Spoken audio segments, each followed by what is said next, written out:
Welcome to new TV Telugu. Vijayawada మధురానగర్లో ముఖ్యమంత్రి చంద్రబాబుకు త్రుటిలో ప్రమాదం తప్పింది. వరద ప్రాంతాల పరిశీలనకు రైలు వంతెనపైకి వెళ్లిన సీఎం భద్రతా సిబ్బంది వారించినా ఆగలేదు. వంతెనపై నడుస్తూ బుడమేరును పరిశీలించారు. ఆ క్రమంలో వంతెనపై నడుస్తూ ఉండగానే ఎదురుగా వచ్చిన రైలు ముఖ్యమంత్రి చంద్రబాబుకు అతి సమీపంగా వెళ్లింది. కొంచెం పక్కకు నిలబడి ఉండటంతో పెను ప్రమాదం తప్పింది. ఈ హఠాత్ పరిణామంతో ఆందోళన చెందిన అధికారులు, భద్రతా సిబ్బంది ప్రమాదం తప్పడంతో ఊపిరి పీల్చుకున్నారు.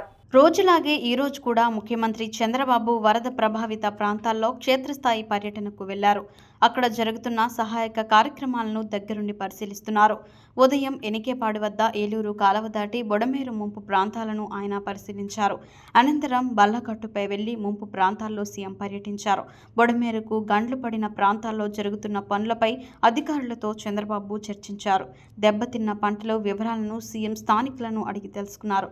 పర్యటనలో భాగంగా కృష్ణా జిల్లా గన్నవరం నియోజకవర్గంలోని కేసరపల్లి వద్ద బుడమేరు కాలువపై వరద ఉధృతిని సీఎం చంద్రబాబు పరిశీలించారు. వరద తగ్గుముఖంపై అధికారులను సీఎం అడిగి తెలుసుకున్నారు. విజయవాడ నగరానికి భవిష్యత్తులో ఇటువంటి విపత్తు మళ్లీ రాకుండా చర్యలు తీసుకుంటున్నట్లు ముఖ్యమంత్రి వెల్లడించారు.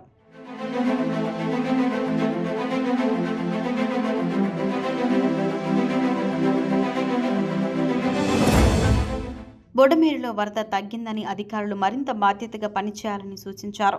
బుడమేరు కాలువ ప్రక్షాళన చేపడతామని, ఆక్రమదారులపై ఉక్కుపాదం మోపుతామని స్పష్టం చేశారు.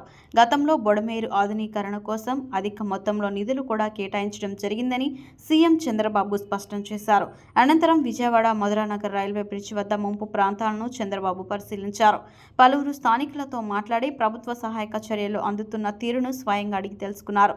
ఈ క్రమంలోనే వరద ప్రవాహాన్ని చంద్రబాబు పరిశీలిస్తుండగా ట్రైన్ అకస్మాత్తుగా దూసుకురావడం, తక్షణమే సెక్యూరిటీ అప్రమత్తం అవడంతో పెను ప్రమాదం తప్పింది. అది గైడెన్స్ ఇచ్చి నేరుగా ట్రాక్ దగ్గరికి వచ్చాను. ఆ రైల్వే ట్రాక్ మీద ఎక్కి చూశాను. అప్పుడే ట్రైన్ వచ్చింది. ఆ ట్రైన్ వచ్చినప్పుడు నేను కానీ కొంచెం షేక్ అయితే అక్కడ వాళ్ళందరూ అటు ఇటు పరిగెత్తే చాలా కన్ఫ్యూజన్ వచ్చేస్తుంది. అందుకే అందరిని అక్కడ నిలబడుకోమని నేను కూడా అక్కడ నిలబడుకున్నాను. That is how train has passed. అది పోయిన తర్వాత చూసాం. అక్కడ ఒక బ్రీచ్ అయ్యింది. ఎగ్జాక్ట్గా రైల్వే ట్రాక్ ఎక్కడైతే ఉందో దాని కిందనే బ్రీచ్ అయ్యింది. నీళ్ళన్నీ పోతున్నాయి. 1500 క్యూసిక్స్ ఆఫ్ వాటర్ పోతా ఉంది.